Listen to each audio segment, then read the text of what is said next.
we had been in. Our view on meme coins, we're not as focused on them. We would not be putting them into our various private funds because, and I think that the combination of AI and blockchain technology is creating millions of these meme coins. We think most of them are not going to be worth very much. We think there are just going to be a few crypto assets that will gain most of the spoils in the entire ecosystem. Well, I think that the SEC did a very important thing in declaring these meme coins not securities. What they essentially were saying is, we are not going to regulate them, and it's buyer beware. And so, and I think the message is loud and clear from the regulators. What we think will happen is there will be some fearsome declines in the prices of some of these meme assets. And, there's nothing like losing money for people to learn that the millions of meme coins will probably end up worthless. So when we're talking about the big three, we're talking about Bitcoin, Ethereum, Solana. The use cases for those are multiplying. And we think they're going to become very important in the years ahead. In terms of our own venture fund, and we did start an interval fund. I mean, we could see tokenizing that, putting it on chain, and enabling many more people to get involved with the private world. And I think other venture capital firms could do much of the same thing. I do agree there's going to be a lot more competition, a lot more ways to fund new companies. So that is true as well. So I'd say this new world's going to be complicated. When we hear Larry Fink of BlackRock saying he wants to tokenize everything, it's big because it takes a lot to move the needle at BlackRock. So we're watching the tokenization movement very closely for our own purposes as well. I think right now we're in a risk-off period generally, and if you've been watching Bitcoin, it's almost been a leader in terms of risk on, risk off. So I think that's what we're seeing. If you look at our on-chain analytics, what you will see is that we are in the middle of, we're a little bit more than halfway through a 4-year cycle. We think we're still in a bull market.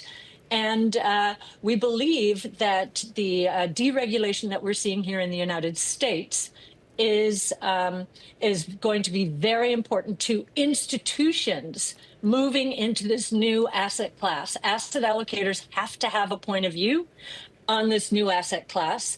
And we think by putting it in portfolios, risk-adjusted returns for the entire portfolio will go up.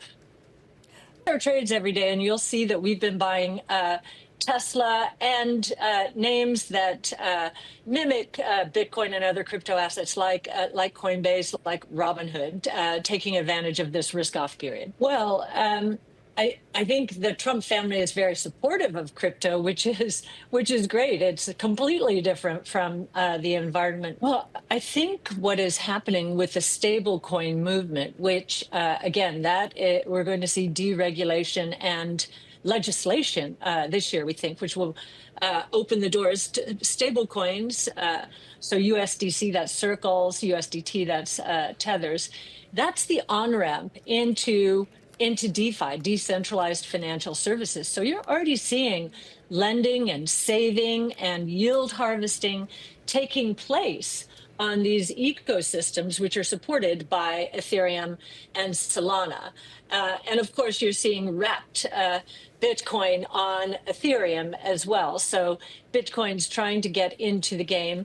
But in terms of real utility, if you go to emerging markets, and I know this is not this market, but you go to emerging markets where their currencies destroy purchasing power and wealth with massive devaluation. So it's really their policy leaders. They are using Bitcoin in particular, but also stable coins, which is effectively the dollar, as backstops to their purchasing power and wealth, because they've been through too many of these devaluations. So I think the real utility, if you're looking at stable coins and Bitcoin today, is in the emerging markets, really protecting consumers' purchasing power and wealth. Well, we have been known for our Tesla call and our Bitcoin call, and those still stand as two of our biggest calls, for sure. I would add, in the AI age, platform as a service companies like Palantir, which are really enabling large enterprises to move into this AI age and enjoy the efficiencies, the cost effectiveness, and to create new products and services. Those, I think, are going to be very big as well. 구독자분들을 위해서 10년 경력 개발자 출신 트레이더와 프롬프트 엔지니어가 같이 만든 앤드류 트레이딩 팀 알파빗 오토 프로 지표 무료 신청을 오픈했습니다. 현재 유료로 팔고 있는 그만큼 가치 있는 지표이지만 구독자분들 성원에 힘입어 저 또한 도움을 받고 있기 때문에 고민 끝에 선착순 10명만 신청제로 받기로 했습니다. 초보자분들부터 경력이 오래된 트레이더 분들까지 굉장히 큰 도움을 받을 수 있는 지표라 도움이 되실 거라고 자부합니다. 또한 실제로 사용해보고 사용 후기까지 적어주시는 분들 5명을 선별해서 알파빗 오토 프로 지표 평생 이용권을 드리려고 합니다. 신청 방법은 하단 더보기란과 고정 댓글에 나와 있으니 많은 신청 부탁드립니다. 구독과 좋아요는 영상 제작에 큰 도움이 됩니다. 성투하시기 바랍니다.